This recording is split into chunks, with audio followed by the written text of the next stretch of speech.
This is Eric and Gord. What if we're right?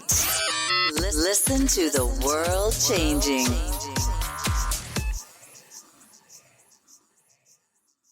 Right. There it is. Possibly, perhaps. I'm recording to a cloud, so I can't fuck it up. Sweet. Hey guys, thank you all again for having me back on. And I'm always a connoisseur of y'all, Eric and Gord. And it's great to have you back. Yes, it is. We're very, very stoked to have you back, man. This is great. Hell yeah. So I just want to say real quick, hello to everybody listening. Thank you for tuning in. We have with us finally the show we were supposed to do on Wednesday. In the house, we have Mr. Adrian DeBarros joining us for the second time. Yay! He is the sexiest man in entertainment today. Man. How you doing, man? Fantastic, man. Fantastic. Can't complain. Enjoying life, living the life, just figuring it all out as I go, I guess, Can't complain. Just telling Gord earlier in the week about how I never really noticed last time, but your name is super badass. It's like DeBarros. That's it's kind of like Banderas. Like, just, it's got that exotic twist to it, name. which makes it really hot. Yeah, there's no denying it. It's a sick thank you. DeBarros. I was like, I think it's a good stage name, so let's just go with my last name, Right. It really is. See, Eric and I'm stuck. Eric and I are just doing podcasts because when you got Hunt and Strain, we're basically just fucked. I mean, Our names are terrible, and it's Eric and Gord. It's the two whitest names, and just stereotypically Canadian white dude names. Eric and Gord. That's it. Just hi. So let's get right down to it. How much has your career skyrocketed since your last appearance with Eric and Gord?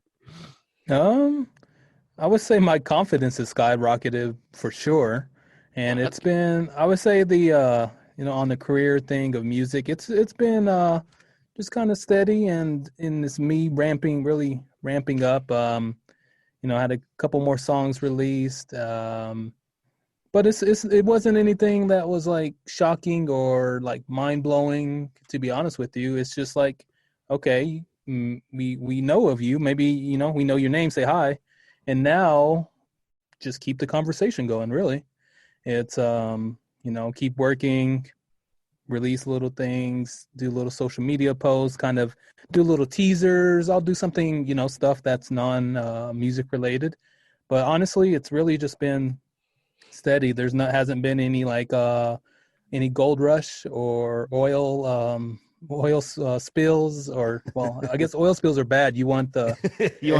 geysers. You want the geyser. You want the geysers. There you go. I like the oil spill. So has the I heard that Dawn soap likes the oil spills, so that's a good Dawn soap. It does. So that's cool. Has the this whole new world order that we're going through right now, has it really affected you, or you just kind of rolling with it? I'm rolling with it, figuring out as I go, using prior skills that I've acquired through day jobs, and with recently being laid off from a day job, I'm just taking it by stride. Really, it's like, okay, I've been here before.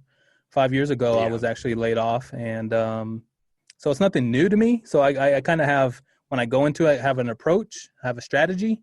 But I think this strategy, it's more of, okay, more things are going to be online, build an online presence more. Don't just, play, footsie with it, but really dig in and start, kicking on the turf.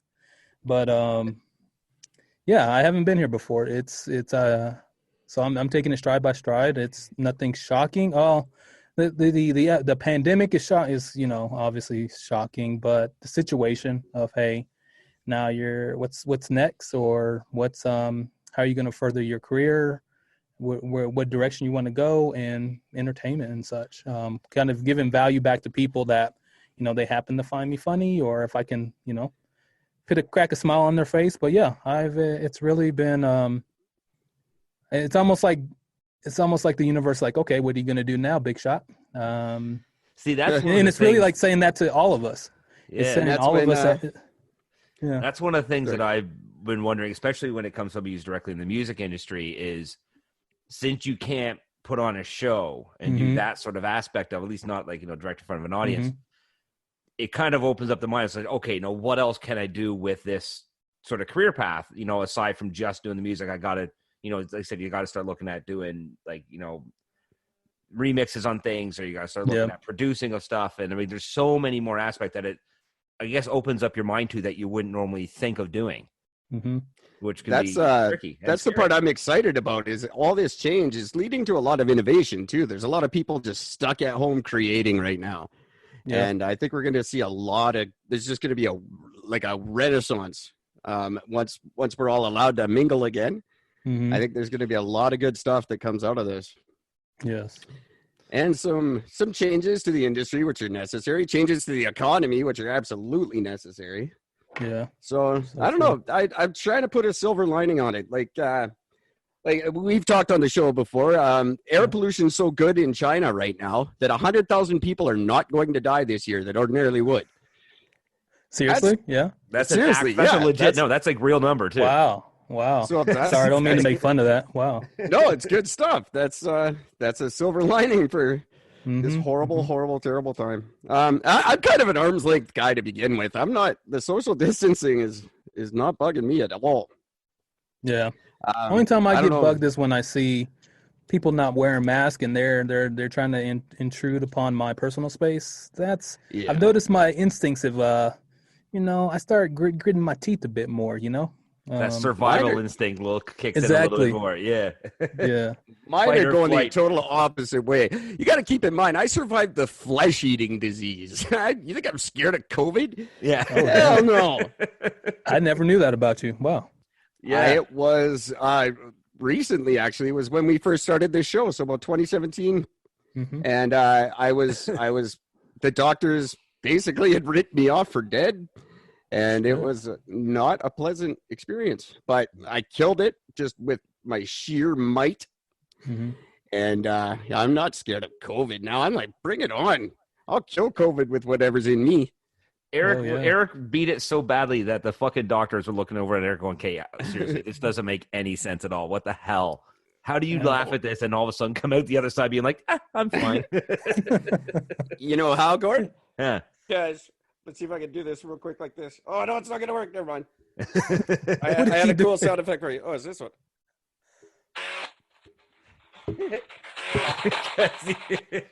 Because you got the power. Well done. Oh, man. You're welcome. That took way too long. My system's not up to snuff anymore. Wow. So Eric, you're a big shot. You overcame that flesh-eating disease. It was nasty. Wow. But like I said, COVID not a problem for me. Yeah, and I honestly think we all went about it totally wrong. I think we should have went at it like the chicken pox. Just let everybody get it, and then it would be done by now. Isolate the seniors and then let everybody else get it. Problem solved. Yeah, that's it. I got a fun. Ooh, no, go ahead. I was going to say I have a fun chickenpox story. Now that you mentioned the chickenpox. Absolutely, so, please. When was this? This was a little child, 10 years old. So I had to do my childhood duties or chores, right? Sure. In my recent neighbor, the little kid had chickenpox. And my mom was like, "Oh, you need to go take out the trash." I'm like, "But so and so is outside playing, and they have the chicken pox." And she was like, "So, take out the trash. The trash is not going to take itself out." So, like, as a kid, like, I don't know if I had above average awareness, or I was just paranoid of bugs, like disease in general. I was like, "Oh shit, I don't want to do this." And so I would just delay it. And when I eventually went to go take the trash out, we lived on a 2-floor apartment building, right? Our apartment was up top, and it had those old that cobbled rock steps. Cobblestone style, yeah. Yeah, cobblestone style. So I even like went to the like far side on the wall. I was like smashing myself. I was like trying to go stealth like I was playing Metal Gear, right?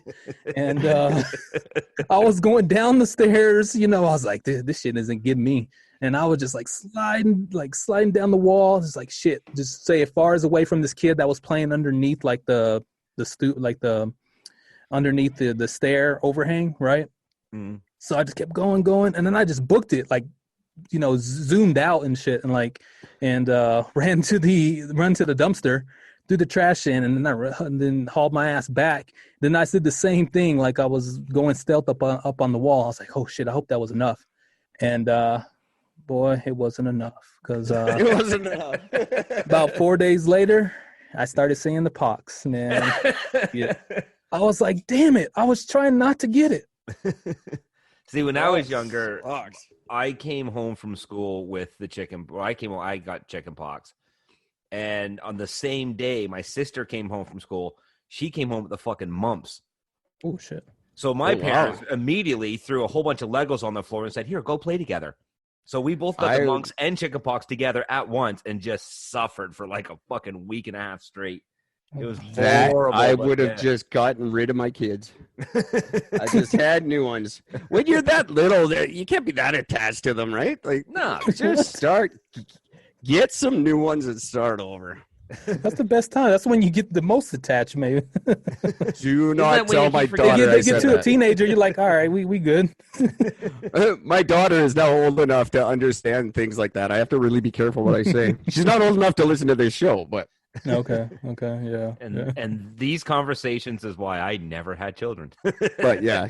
In about 10 years, I'm gonna have to buy a car. Sorry, here you go.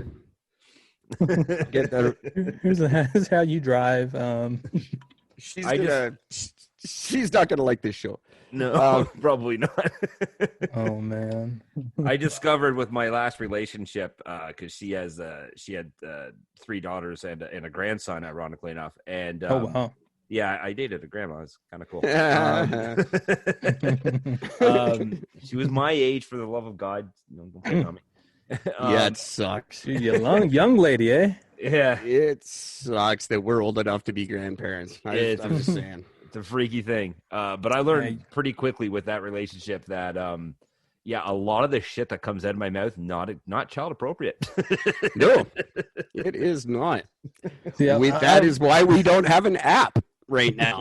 Right. Our app was online. We were in the Google Play Store for all of 5 hours, and then it got suspended because we are not compliant with their decency. It's, you know what it is? It's because we made fun of COVID, and you're not allowed to make fun of a tragedy. So we've been suspended. Oh, shit. Yeah. Because of our opinions on COVID, we've been suspended from Google Play. Man. So, I don't know how to go back and rewrite those episodes. Go, hey guys, we were just kidding. Like, if you don't get it, like, Google's never gonna get us. So no.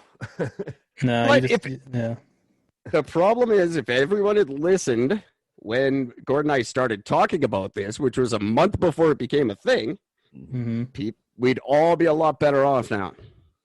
I need to go back and listen to that episode. Yeah, I forget when it was now. It was end of January we started talking about it. Okay. It was before North America had its first case. Actually, you brought it up. Yep. I started as soon as it got released that there was some virus going on in China, I brought it up on the show and we talked about it, and I put my theory out fucking day one and I was bang on. You said there's something coming in my background. Like you had a background noise, and you're like, "There's someone's talking about COVID," and I was like, "COVID? Who the hell's talking about?" Oh no, it's still Corona at the time. It was still Corona, Okay. I was like, "Corona? Who's talking about coronavirus? That's not even a story. Skip that." And I turned out that I was leading the industry on the biggest story. I might have been a little offside on that one. I'm like, that's never going to be a story. No, Gordon needs to be a journalist. I mean, he already got the journalist hat on. Just slide on right in there. Well, it's not a hat. It's just a bad toupee. But anyone who wants to hear a little more, I just want to shove this in because I'll forget. Anyone who wants to hear a little more about what Gord and I have to offer, especially with the 2023 election right around the corner, you can look us up at ericandgord.xyz. That site is not even published yet, but I'm leaking it out there so you guys can see.